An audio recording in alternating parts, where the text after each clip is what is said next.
उत्तर प्रदेश राज्य कर्मचारी महासंघ 16 फरवरी को राष्ट्रव्यापी हड़ताल कर सरकार को देंगे करारा जवाब। तो सर किन मुद्दों को लेकर वार्ता की गई है?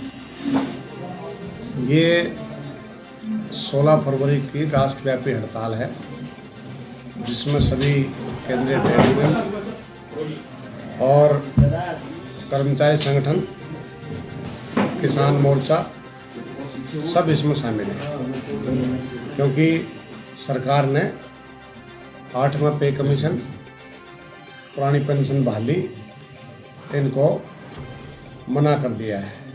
ये एक तरीके से कर्मचारियों को जले पर नमक छिड़कने का काम सरकार ने किया है। इसलिए 16 फरवरी की हड़ताल होगी और हड़ताल के जो मुख्य मुद्दे हमारे हैं, पुरानी पेंशन बहाली, ठेका संविदा कर्मचारियों की रेगुलाइजेशन, 18 महीने का जो DAR है जो कोविड काल में रोका गया था उसकी बहाली, लगभग 1 करोड़ पोस्ट खाली पड़ी हैं पूरे देश में, सेंटर में, स्टेट में, बैंक में, PSUs वगैरह में, उनको भर्ती, रेगुलर भर्ती से भरा नहीं जा रहा, बेरोजगार रोजगार नहीं दिया जा रहा। जितने भी हमारे पब्लिक सेक्टर अंडरटेकिंग्स हैं उनको निजी हाथों में सौंपा जा रहा है, गवर्नमेंट डिपार्टमेंट को डाउन साइजिंग किया जा रहा है और डेमोक्रेटिक ट्रेड यूनियन राइट्स के ऊपर हमले हैं। तो सरकार का भी कोई आदेश तो आया नहीं कि ये चीज़ बहाली नहीं होगी, ये भी नहीं आया कि होगी? मैं दिखा देता हूँ, आप आपके पास, मेरे पास है।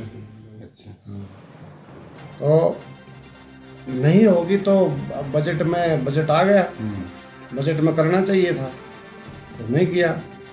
और अभी एक क्वेश्चन पूछा था किसी MP ने, उसका जवाब है मेरे पास, जिसमें मना कर दिया उन्होंने कि हमारा कोई इरादा नहीं है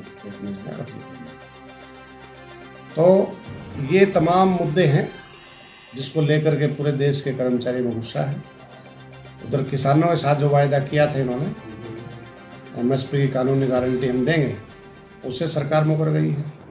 बिजली अमेंडमेंट बिल 2022 जो ये कहा था कि बगैर किसानों से बातचीत किए हम सदन के पटल में नहीं रखेंगे, लेकिन उसको भी इंट्रोड्यूस कर दिया। विरोध हुआ तो स्टैंडिंग कमेटी में चला गया, लेकिन उसको भी पास कर सकते हैं। उत्तर प्रदेश में आपने देखा होगा पिछले मार्च में यहाँ बिजली कर्मचारियों की, अधिकारियों की हड़ताल हुई और प्राइवेटाइजेशन के खिलाफ, तो उसमें वायदा किया था मंत्री ने आपके चैनलों के सामने कि जो टर्मिनेट कर रखे हैं कॉन्ट्रैक्ट संविदा वाले उनको हम वापस ड्यूटी पर लेंगे और जो और मुद्दे उनका समाधान करेंगे। लेकिन 1 साल हो गया और ज्यों के त्यों पड़े हुए हैं। दोबारा से कर्मचारी, बिजली कर्मचारी में गुस्सा उभर रहा है और वो भी हड़ताल पर जा सकते हैं।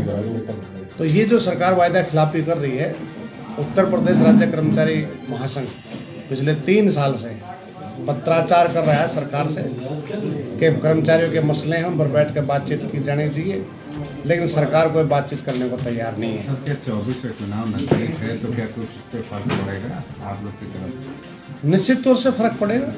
16 फरवरी की हड़ताल में अगर कर्मचारी की समस्याओं का एड्रेस नहीं होगी तो निश्चित तौर से हम भी पार्लियामेंट चुनाव से पहले कर्मचारियों के जनता के बीच में जाएंगे।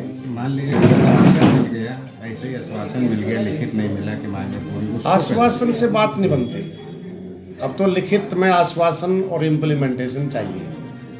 आश्वासन तो देख लिया सरकार पर, विश्वास इतना नहीं है सरकार में, कोई भरोसा नहीं है। बिजली कर्मचारियों आपके सामने उदाहरण है, मना कर दिया। अब ये रिट एंड रन वाला उसमें हड़ताल हुई, गृह मंत्रालय ने आश्वासन दिया, वो तो रोक दिया गया है ना? नहीं सर, वो नोटिफिकेशन जारी होगी, उसकी राष्ट्रपति से अप्रूवल के बाद में नोटिफिकेशन जारी होगी, तो कौन विश्वास करा सरकार को?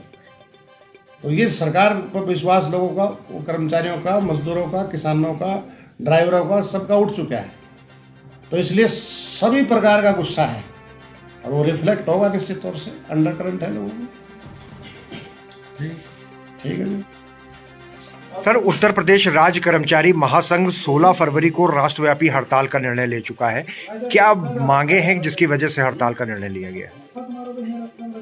हम उत्तर प्रदेश राज्य कर्मचारी महासंघ के प्रांतीय अध्यक्ष कमल अग्रवाल आपको अवगत कराना चाहते हैं कि उत्तर प्रदेश में कर्मचारी और शिक्षक बहुत ही ज़्यादा परेशान है, हीन भावना से ग्रसित हो रहा है और उसके अंदर आक्रोश पनप रहा है।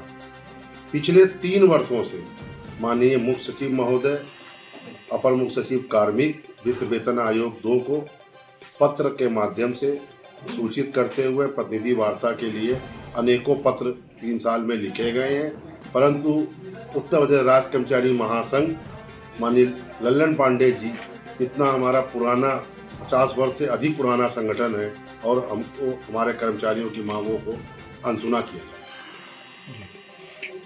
किस तरीके से 16 फरवरी को किस तरीके से करेंगे और कौन कौन और लोग शामिल हो रहे हैं आपके साथ? 1 अप्रैल 2005 के बाद हमारी पेंशन कर्मचारियों की समाप्त कर नई पेंशन योजना लागू कर दी गई। उस पेंशन योजना के बाद आज संविदा पर आउटसोर्सिंग पर कर्मचारियों को रखकर उनसे कार्य लिया जा रहा है। नियमित भर्तियां नहीं की जा रही हैं। चतुश्रेणी के पद खाली पड़े हैं, समूह ग के पद खाली पड़े हैं।